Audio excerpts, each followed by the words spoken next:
Selamat datang dan salam sejahtera untuk kita semua. Kami dari kelompok 10 mata kuliah Internet of Things, kelas G, Prodi Sarjana Hukum, Fakultas Hukum, Universitas Diponegoro. Dengan dosen pengampu, Bapak Bagus Rahmanda, SHMH. Kami beranggotakan, yang pertama, Faik Rizkia Valerian, yang kedua, Naswa Ariela Taufikoh, yang ketiga, saya sendiri Hamdani Amriansyah, yang keempat, Valencia Arya Sandi, yang kelima, Nurul Hidayah.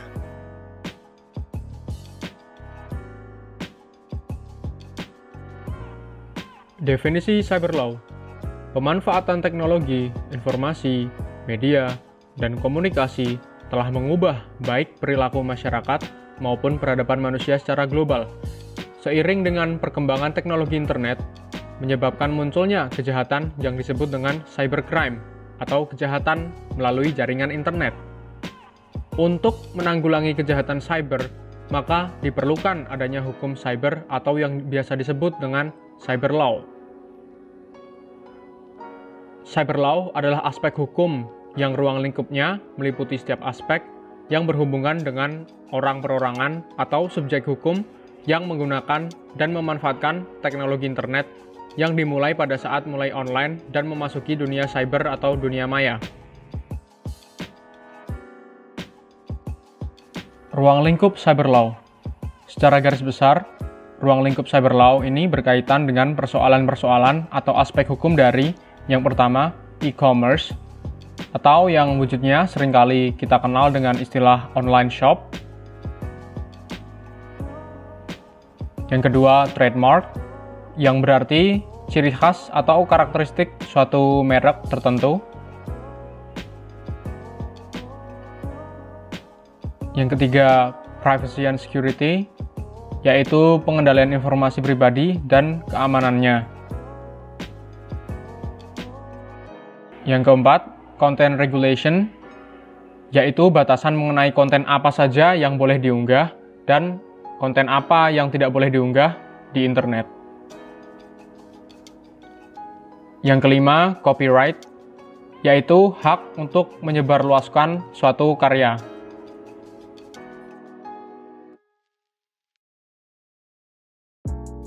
Selanjutnya, topik-topik dari cyberlaw. Secara garis besar, terdapat 5 topik, antara lain, yang pertama yaitu information security. Topik ini menyangkut masalah keautentikan pengirim atau penerima dan integritas dari pesan yang mengalir melalui internet. Dalam hal ini, diatur masalah kerahasiaan dan keabsahan tanda tangan elektronik.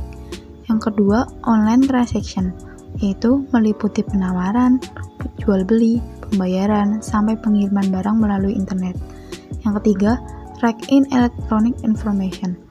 Topik ini membahas mengenai soal hak cipta dan hak-hak yang muncul bagi pengguna maupun penyedia konten.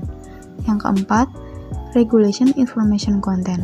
Topik ini membahas tentang sejauh mana perangkat hukum mengatur konten yang dialirkan melalui internet. Yang kelima ada regulation online content. Topik ini membicarakan mengenai tata krama dalam berkomunikasi dan berbisnis melalui internet, termasuk perpajakan, restriksi ekspor-impor, kriminalitas, dan yurisdiksi hukum.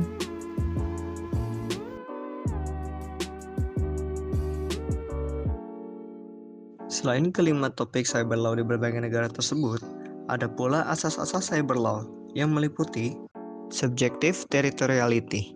Asas ini menekankan bahwa berlakunya suatu hukum ditentukan berdasarkan tempat perbuatan pidana dilakukan. Nah, dengan kata lain, penyelesaian tindak pidananya dapat dilakukan oleh negara lain. Kemudian ada asas objective territoriality. Asas ini menyatakan bahwa hukum yang berlaku adalah hukum negara yang mengalami akibat utama dari tindak pidana oleh pelaku, sehingga dapat disimpulkan bahwa penyelesaian tindak pidananya dilakukan oleh negara yang mengalami dampak lebih dari tindak pidana tersebut.